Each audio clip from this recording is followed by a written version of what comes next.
Hello, everyone. Welcome to our first and the premiere episode of Coffee Break YXE. We're thrilled you're here. Thanks for joining us. Today will be an abbreviated episode. It's almost like a soft launch. We want to try it out. We want to figure out if I can actually host a show for part of it. That's part of it. So today we're going to talk about why we're doing this show. And for that conversation, I'm going to bring in, shortly, I'll bring in my business partner, Debra Haubrich, and principal of knowYXE to talk about why we're launching something like this. We're also excited this morning that we're going to have on as our first guest on our soft launch, Linda Walker. She's the host and sports journalist. She's the host of Sportsline YXE, which airs on our network on Thursdays at 12:15. So tomorrow will be a show with Linda. We're going to talk about the NHL playoffs. I don't know about you, but I don't follow hockey a lot. Those that know me will know that I'm a Formula One fan. I do follow a bit in the playoffs, but it's filling my social media feeds this year. And I don't know why. I don't know if it's the pandemic. We're going to get catch up with Linda about where the NHL playoff sits right now. And we're also going to talk about outdoor sports returning to Saskatoon starting this Sunday. So that'll be a little later in about 10 to 12 minutes time. But first, I want to introduce you to my business partner, Debra Haubrich. Welcome, Debra. Thanks for coming in. And thank you for going on this crazy journey with us and why we're going to be doing a show called Coffee Break YXE and I guess overall the whole network. How are you doing today? I'm doing all right. My first time being live, so I'm a little nervous. How are you feeling? I'm not usually the one who's in front of the camera, so it's hi Doyle. So it's a little bit nerve-wracking for me. Well, and for me too. I have butterflies. I mean, I host our game show on Thursday nights. By the way, watch it in Focus YXE. It's a lot of fun. You can win prizes. Bit of a plug there. But I have butterflies, and I feel like throwing up, to be honest with you, because it's been a long time since I've put on the journalist hat, so to speak, and that's what we're hoping to do with this show. Where do we start this conversation, Debra, in terms of should we go back to the beginning? I think we should go back to the beginning, and you do a great job of telling the story. So why don't you tell the story? I was afraid you do that. Well, I mean, for me, it probably began 3 years ago when we were sitting around trying to find something new to do. We'd worked together on other business for about 8 or 9 years. And in the back of my mind, I had always thought about doing this at the time, nonprofit journalism, because I worked for many years in broadcast media, and I could see that there's a gap starting to form in private media and local media specifically. And I thought there's got to be a way to do it. So we had a lot of conversations sitting on your patio furniture, if I remember, Debra, in the backyard talking about it. But at the time, we just couldn't find a path forward that seemed, even in a nonprofit sense, capable of working. So we kind of shelved it. And then we started the company Melius, Terra, meeting events, and we've been doing kind of communications planning and social media management for about 2 or 3 years. Fast forward to the beginning of the pandemic, and it's like, holy cow, what's going to happen? And we started getting calls to do live streaming. It seemed to be the thing to do. So we quickly pivoted, from my perspective, and talked about doing live streaming, and we got fairly good at it. And we figured out a way forward to do it. And I really enjoy it. I had forgotten how much I missed live television and doing live television with people that are professionals that know what to do. So then I think kind of some light bulbs went off in my head, thinking maybe we should revisit that journalism thing. And maybe there's no shame in doing it as a for-profit thing, although I'd love to make some money on this. Yeah, it would be good if we could. It'd be better if it's not a hobby, which it is right now. But if the production model is live, that takes away a lot of the costs, because we're not sending reporters around to gather news. We can make it happen live. So I kind of pitched the idea to you, and what did you say? I said, yes. I said, this is great. Live is the way to go. Yep. And I agree. So we kind of hobbled it together. At the time, like 3 years ago, I'd reserved a bunch of names, URLs or Euros, as I call them, for different things. But we went with knowYXE, knowYXE.com. We thought that would be something to try.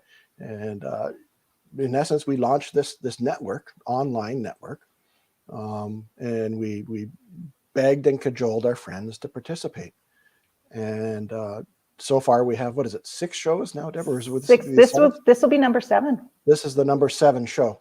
So we have 2 sports shows, and Linda Walker, who'll be on shortly, is one of the guests or one of the hosts. Mondays we have Matt and Ray Morrison on a sports show. We have the game show, which Damien Kent and I host. We have a show on Sundays. We're calling it Slow TV YXE, and it's basically beauty shots, one shot takes around the city, and we do that. One time I videotaped myself making scallops over a fire pit, and that was really popular. So we may have a spin-off show from Slow TV called Ian Cooks in the Backyard, and all you see is his hands, YXE or something like that. And what else do we have? We have a great music show on Wednesday nights with Johnny Sinclair, Leslie Stanwyck, and they've just been knocking it out of the park with the guests that they're getting. And Nazreen's show. Sorry, and Nazreen show. We have a show. Yeah, Let's Chat, Tuesdays at 11 in Arabic. So we want knowYXE to reflect Saskatoon. So a couple things. One is, if you have a show idea, pitch us. And I'll find the email here that you can pitch us. Here it is here. If you have a show idea, send us some information. We'll begin the conversation. news@knowYXE.com. That'll work. There's other email addresses. There's in the knowYXE.com. But if you send us information there, and we'll start a conversation. If we like your idea, we think we can sell sponsorship in it, we'll do the show. I guess the other thing too, if you want to be a guest on the show, pitch us here. And the idea is that knowYXE is going to fill a bit of a gap in our network. It's going to be more of a talk show focused on news and community of Saskatoon.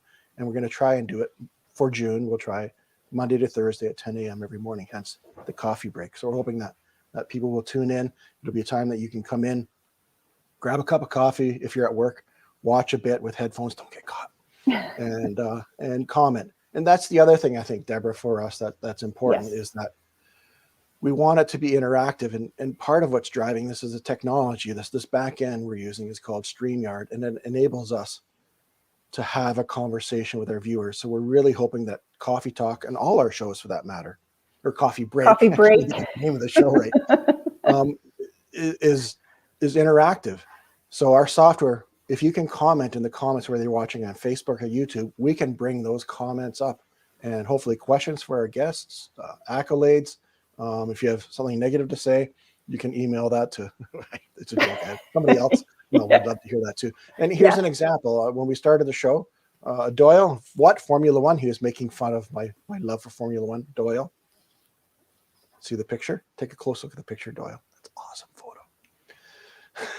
and then of course Doyle makes a lot of comments here. Hi, Deborah is another one, and I'm so glad you're with us, Doyle. From Catchy Painting, best wishes with your new show. Thank you for that. Thank you. Catchy Painting. Thank you. Doyle saying here that he never comments. I find that hard to believe. So that's where we're at, and that's why we're doing this show. We're going to kind of start today with a soft launch. Tomorrow we have some guests. We'll talk a bit about the guests we have lined up.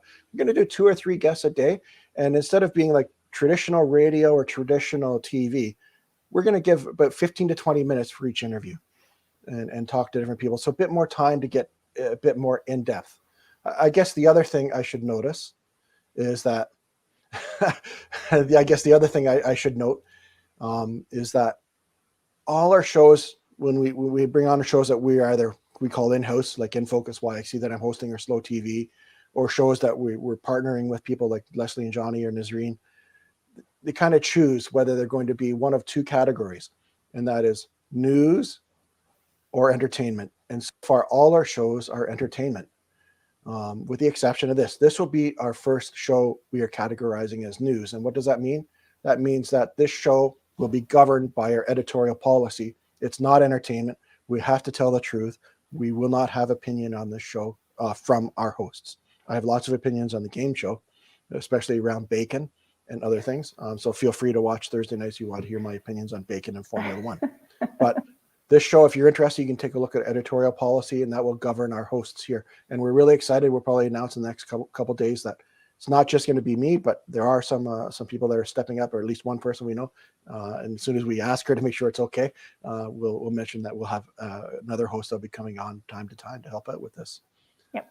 So Deborah, have I missed anything? That was long-winded. No, I don't think you've missed anything. We're just excited about launching this. We love Saskatoon. We love local. We love news and information, and we're just excited about it. Well, thank you so much. And I guess I'd be remiss if I don't point out, and there's some comments there, a lot of Thank you for all the great comments. Good morning and whatever. I shouldn't say whatever. Rashid, thank you for wishing us a good morning, and Dennis as well. Good morning to us. Matt Morrison came on and said hi. Hi, Matt. Great to have you watching. Yeah, so that's it. The other thing I should mention, which escaped my mind all of a sudden, I can't remember what I was going to say. That's horrible. You're a host. You should write things down, Ian. I'm always saying write things down. Yes. And I should. Okay. You should. I think that's it. Deborah, are you good to go? Do you want to hang around? How about I say goodbye to you? Because that's the format. We're going to have kind of these one or two guests, one after the other. Deborah, thank you so much for being here with me to help me explain the show. And you have a great morning. And I know we're doing some work later this afternoon for our In Focus show. So I'll see you later. Yes, we are. Okay, thanks. Bye for now. Okay, so that's why we're here. That's why we're doing Coffee Break. And I'm sorry for the long-winded explanation, but I think now we're going to move right on to our very first guest, the inaugural guest on our show. Let me introduce you to the host of Sportsline YXE and sports journalist, Linda Walker. Oh, thank you. I have to give you $5 for that nice introduction, Ian. And I got my coffee. I have my coffee here. Shameless promotion. And I should have mentioned, Deborah, nice mug. Deborah had on our knowYXE shirt, which you can buy at knowYXE.com to help support this effort. I did send a question in, but I might not have done it quite right. I wanted to know why you're not wearing a knowYXE. I saw it. Our StreamYard software has a private chat where anybody that's in our green room or on screen can talk and not go out to the public. So we can coordinate things like audio issues and stuff. And that's where you sent the comment. I know. I realized that after. So I was like, oh, rats. So and actually, just so everybody knows, Matt Morrison, that photo, Matt hasn't changed. Hasn't aged a day since that photo came. Oh, he's still Dennis Gilbertson, go Expos. Yeah. I would characterize Matt as still a puppy. I mean, he's just a young guy, right? Oh, I got two puppies out in my backyard right now playing, and they're not barking, so that's okay. Okay, well, maybe we'll get on to it. Our first thing I want to talk to you about, Linda, is this NHL playoff season. For me, I don't follow it. I mean, point to the I always this way. I'm a Formula One fan, and I sort of follow. I'm a Toronto Maple Leafs fan too, because I grew up in Peterborough, Ontario. Sorry, I had something caught in the throat. I grew up in Peterborough, Ontario, and Roger Nielsen was my hockey school coach. So I mean, how can you not? Roger Nielsen is an absolute prince. I had a chance to meet Roger Nielsen when the Memorial Cup was here in 1989, and at that time, there was a TV show that STV did. That it was a half-hour sports talk show. Came on at 11 o'clock once a week. And so I was hosting during the Memorial Cup, and I was hoping to get Roger on because he was working with the Peterborough Petes at the time and helping them out behind the scenes. And so I went and spoke with him, but unfortunately, the morning of the show, he was going to be flying back to Ontario, so I was unable to have him on. But I would have loved to have been able to interview Roger Nielsen and sit and chat about sports and the Memorial Cup. Wonderful man. And just a nice man. And he's short. He was short. I was growing up in high school, I was a McLean Hunter cable TV geek. So every Thursday, I'd be doing camera. McLean Hunter, there's a blast. Yeah, there's a blast in the past. Just before we move on to talk about this year's NHL playoffs, Matt is making a comment here. I can be convinced to bring back that haircut. I've got a bowl, a couple of bowls in my drawer, Matt. Come on over. Okay, let's get to it. I don't follow a lot of the NHL. I haven't watched a single game, but just in my social media feed, I can tell Toronto's on fire. Yeah. Edmonton did something in their bed. Yes, they did. A big one. So what's going on this year, Linda? It's insanity plus, and this is the NHL playoffs. You don't do this on paper. You go out and you play the games, and we're out of the bubbles. And I mean, the bubble format, you know what? I agreed with it completely last year, and I think it was exactly the right thing for the NHL to do, to bring the teams in and settle who would be in the playoffs and who wouldn't. And it was a great idea after the season got cut short because of COVID. And now this year, it's like, okay, here's our top 8 in the divisions. Boof, let's go at it, baby. Get those skates on, lace them up, let's go out. And for some teams, they're not feeling like the sun's going to come up in the morning. And do a little off quote from former Blades coach Marcel Como, who told us after the Blades lost in '89 to Swift Current, very powerful Swift Current team. Blades were fantastic in that Memorial Cup, but he basically told us in a scrum outside the Blades dressing rooms, well, the boys got to realize that the sun's still going to come up in the morning. So just a little play on that, a little bit of history for you, and feel free to use Marcel's quote wherever you can, because I do. So it's been a very interesting playoff series. Now, Toronto did finish well in front in the North Division, and certainly we're expecting, and they themselves are expecting, that they're just going to sweep everybody off to the side. Montreal finishing in 4th place, and really had to battle until that last week of the season to solidify that 4th place position. Injuries because of COVID, a lot of games, but they had a week to rest. They came out in game 1, and it's not that Montreal hasn't been playing hard. They have been trying. They just can't score.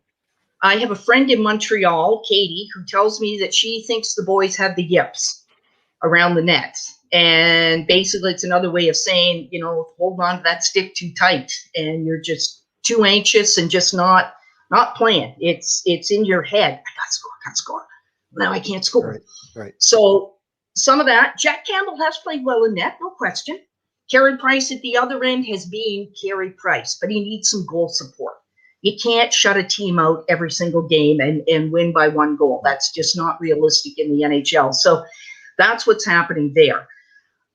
Over Edmonton, Winnipeg, what an amazing series that was to watch. Winnipeg have been sucking slew water, and I did check with Ian. Ian told me I could say that. They were sucking slew water the last couple of weeks of the season. What was it? Lost 9-12. I think sucking slew water will get by the censors. The censors? Okay. Phew. Whew. They might come and take my stereo away from me. I hope not. You're fine. Okay. The word is you can say anything you want once. So I thought I'd give it a shot. But what happened there was Winnipeg came out and they stifled the McDavid-Draisaitl line. And Edmonton only has 1 line, the McDavid-Draisaitl line. That's it. That's all. Thanks for coming out. They played Darnell Nurse a ridiculous amount of minutes. The last game, what was it? He was logging in regulation time about 40 minutes. You can't do that. I mean, yes, Darnell Nurse is young. He's fast. He's got lungs. We know that. But you're burning a guy out. And if this had gone 7 games, what kind of shape would Darnell Nurse be in by game 7? Hello. So Edmonton is getting a little long in the tooth in spots, and they don't have the depth. No depth whatsoever. And you cannot run and expect to win a Stanley Cup with 1 line. Now, more, I'm sure, is going to come out on this, but after they lost game 4, Wayne Gretzky tendered his resignation and is now moving on to be an analyst with Turner Sports, with TNT. So would something like that have been, Linda, something like that, would that have been planned ahead, or is that a result of the poor performance by Edmonton? Yes. I think it's not just the poor performance in the playoffs this year, but I think last year they got bumped out in the bubble and didn't continue.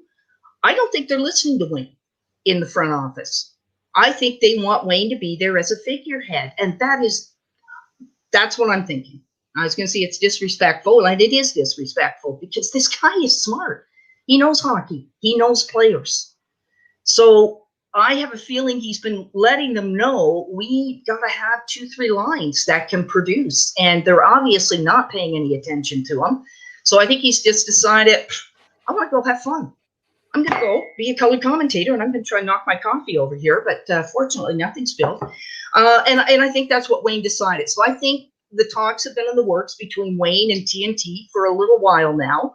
And now, and I think this just sparked it. That I think as soon as he was like, okay, oof, I'm done too. So, you know, Edmonton in game 3 had a 4-1 lead and just the bad. So I think right there, but it went to triple overtime, which, hey, good on them for staying in for that long. But really, they looked like a very desperate team the entire game 4. So in a way, not surprised, but good on Winnipeg. They put the game together and they came out, ran it to perfection. And Conan Hellebuck, you could have fired a BB out of a cannon at the guy and he would have stopped it. That's how good Connor has been in net for the Winnipeg Jets. You're almost turning me into a fan that wants to watch some. Quickly before we move on, Linda, yeah, a couple of comments here. Catlin saying absolutely spot on about the Oilers only playing with one line. Good comment there. Catlin, I think, is watching. There's another comment here, and please feel free to comment. We'll use all the comments we can. This will make us pivot. I presume. This is how little I know about the NHL. Is it the Minnesota Wild he's talking about? It is. It is. There's a game tonight, I take it. There so is. That's a good segue into what's happening there. Well, actually tonight it is. Yes, Golden Knights at 9 o'clock. Vegas is up 3-2. Minnesota giving them a great series. Minnesota upset them in game 1. And then Vegas kind of realized, oh, hey, we got to come out and play. Hello.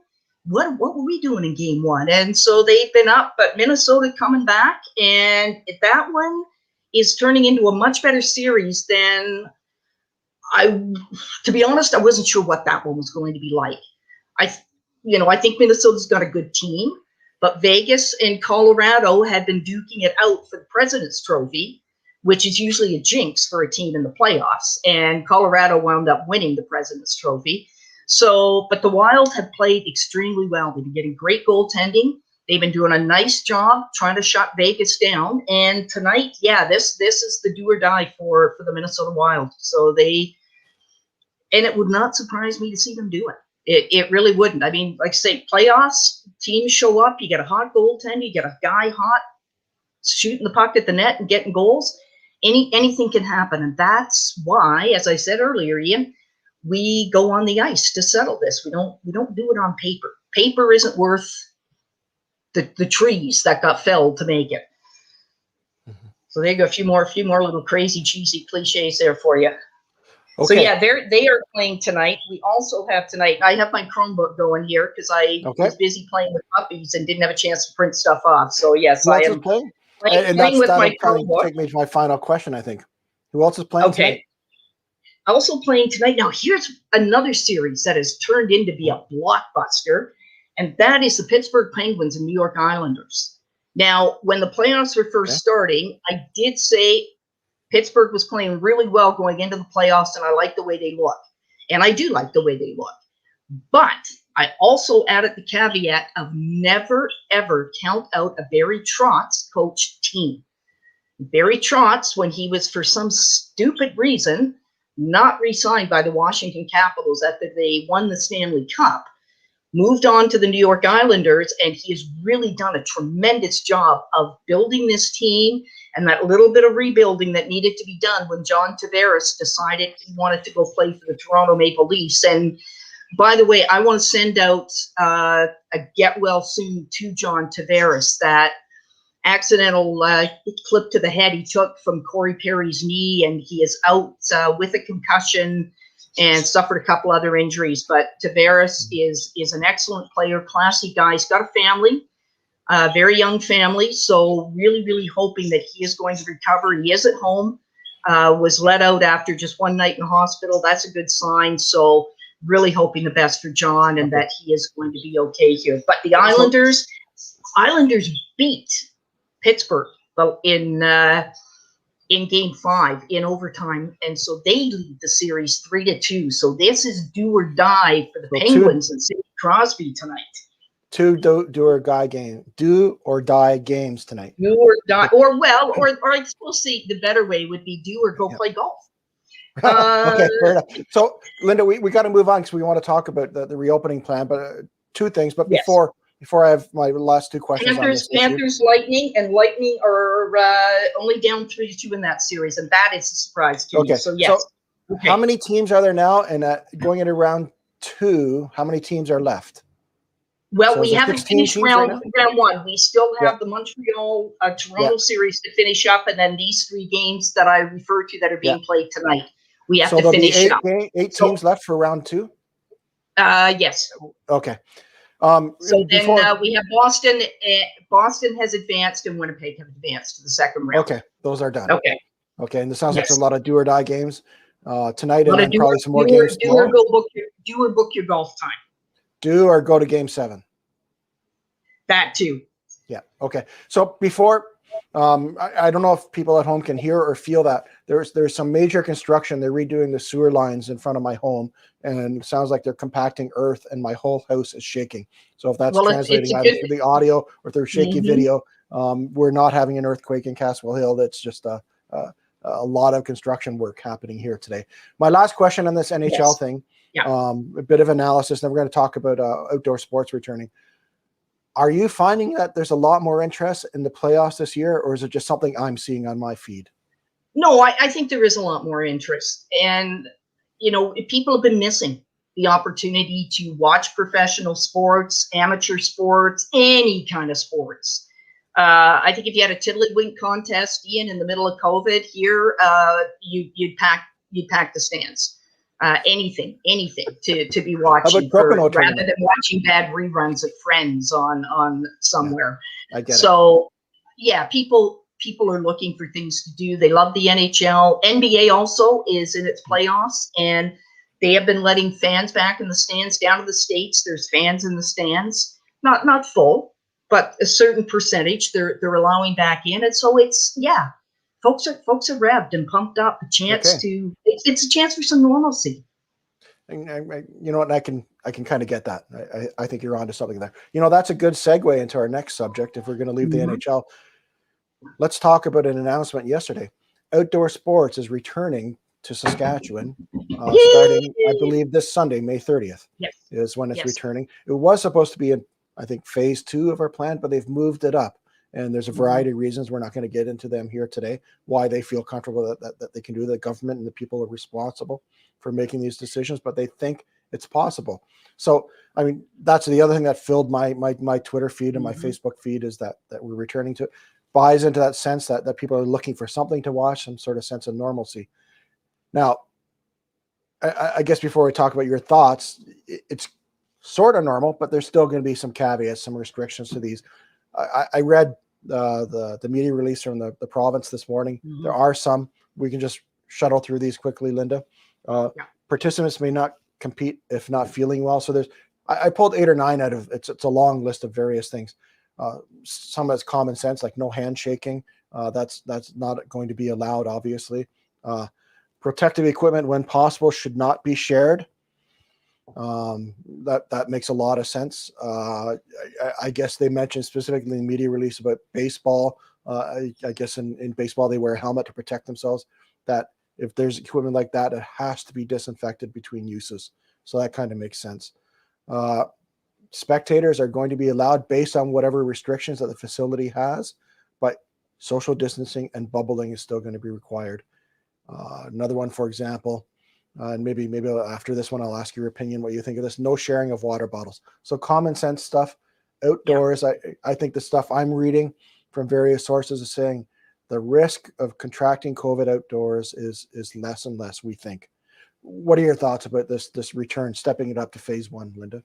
I think it's tremendous, and I think it's the right thing to do at this time. We're seeing that we've reached our target of 70% of people 30 and older, and I'm almost there to be able to get my vaccination. I think we're almost at the 12 and under, so I'll be able to get my vaccination. No, in all seriousness, no, we've got 70% of people 30 and over who have now been vaccinated. And that was the target the government set for starting the chain of reopening. And so I think it's great that we're all taking responsibility for not just our health, but the health of people around us, and have been going and getting vaccinated. And that is going to go a long way to helping us combat COVID. It's not the be all end all, but it is a part of what we need to do. Kids have been antsy. You know, I got lots of kids riding bikes in my neighborhood and out playing, and that's great too, that they're outside, not at their computers. And that's just another issue. But you know, I have had other friends who have said to me, and they've got kids that play amateur sports, minor sports, and they've been, God, we just want to get the kids back out again and playing with the lacrosse teams and playing baseball and having a chance to play hockey and get those things going again, and playing baseball. And now that they're going to have that opportunity, because it's been, you know, how long can kids go without driving themselves crazy, or their parents, with the fact that they aren't able to go and play games and see their buddies. And so I think it's tremendous to get this going again, and again that bit of normalcy that I spoke about, Ian. So kudos to the government, to Dr. Shahab, for laying out the plan, because you know we needed to have these targets so we could all understand why some of these decisions and why things would reopen when, and you know, if they might not reopen till a little bit later in the plan. So really, really important that that's laid out so we all understand it. And so that it's very, very helpful. So it's great. And I anticipate we're going to see a lot of people out in the parks and using the, you know, baseball fields and soccer pitches and cross arena, everything else. It's going to be a lot of fun for the kids. We're quickly coming to the end of the show, but I want to remind our viewers, if you have a comment or opinion or question, please get it in. We'll try and squeeze it in before the end of the show. But we are coming to the end. I saw media reports yesterday listening that leagues are scrambling. They weren't expecting this, that they're now scrambling to get their schedules together to go as quickly as possible to get those games up. Of course, there's the kids soccer, but there's semi-pro, or I guess I'm not sure what the category league would be. I'm thinking the Valkyries. I'm thinking the Hilltops. What's going to happen to those? Are they going to start ramping up here, and we're going to see some games that we can pay and go to? You know what, that would be nice. And I'm going to have to make some phone calls on that, to be honest, because it's not just so new. Yeah. Well, it's so new, but it's also, they play teams in Alberta and Manitoba. Right, because no interprovincial play right now. So no interprovincial play at the moment, but also Alberta and Manitoba in particular are still really battling a lot of COVID cases and are having problems keeping things under control. So, you know, the Prairie Junior Football League is going to have to take a look at what it might be able to do. The Valkyries League, they're all going to have to kind of have chats and talk things through. But certainly I'm going to try and track down Tom Sargent and some other folks with the Valkyries and see what I can find out. And that will probably be a sports line in the next couple of weeks, Ian. And the comments, please join me tomorrow afternoon at 12:15. I may or may not have a guest. We're kind of working on that at the moment. We're going to talk NHL, more detail. And please throw your comments in. Always happy to see the comments, and we can get a discussion going back and forth that way. Wonderful. So 12:15 tomorrow, more NHL talk and more depth than we talked about it today. And see, we can find out about Wayne Gretzky. Well, and that's an interesting part of the story too, right? Is the Wayne Gretzky part. I typically Coffee Break YXE is going to be local, but it just seemed the NHL seems to be what people are talking about in my social media coffee feed. Can you call it that? So I really appreciate you coming in, Linda, today. Well, and I think the local, Ian, it's not just what exactly is happening directly in Saskatoon, but it's what are the locals talking about, thinking about. And hey, we've got some great Saskatchewan, Saskatoon kids who have made it to the NHL. And you know, if we want to talk about the Shens, I won't even get started because there's just too many names. So we can localize, but it's what are people talking about? This is it. Linda, thank you so much for joining us, being Well, our thank you inaugural for guest having me. on our soft launch today. Tomorrow, 12:15, we'll see you then for Sounds Sportsline YXE. Your puppy's okay? Have you heard them outside? They've been doing a little bit of barking. I think one of them is due for a walk. I can only walk them one at a time. They're very, very Gotcha. active and hilarious to be with. I haven't heard your budgies today. Where are they? No, they were noisy up until we started the show. I don't know. I think they may be napping. They don't like talking over you, maybe. Well, They're not polite that budgies. I think they're confused because they're like, it's not It could Thursday. be. It's not Thursday. Why is she on a podcast? What the heck? Lefty Linda, Munster, Indiana, my heard but unseen co-host. Oh, I might have just heard them. I'm not sure. Linda, thank you so much, and we'll see you tomorrow. Thanks, Ian. Take care. So that's it. Baby steps forward. It's 10:36 right here, local time. If you're watching live, and that's it for Coffee Break YXE. I guess this is episode 1. It's in the books. Tomorrow we have 2 guests. We may have a third, but right now we've confirmed, well, 3 guests, I guess. We'll be talking to Captain Mike of the Prairie Lily, Captain Mike Stekan. We're going to talk about river levels because a lot of people on my feeds and what I'm hearing is that it's really low for this time of year. We'll talk a bit about river safety, and we'll also talk a little bit about what's happening for the Prairie Lily this summer with the restrictions and the pandemic. We'll also be talking to 2 local musicians in a bit of a cross promotion. We'll be talking with Leslie Stanwyck and Johnny Sinclair tomorrow morning about what it's been like to be a musician in the pandemic and what they're looking forward to as things start to open up here. And they happen to also be the host of Green Room YXE, which airs this evening at 7 p.m. on this network. That's it from me here. I hope to see you. I hope you enjoyed the show, and I hope to see you tomorrow morning at 10 a.m. Bye for now.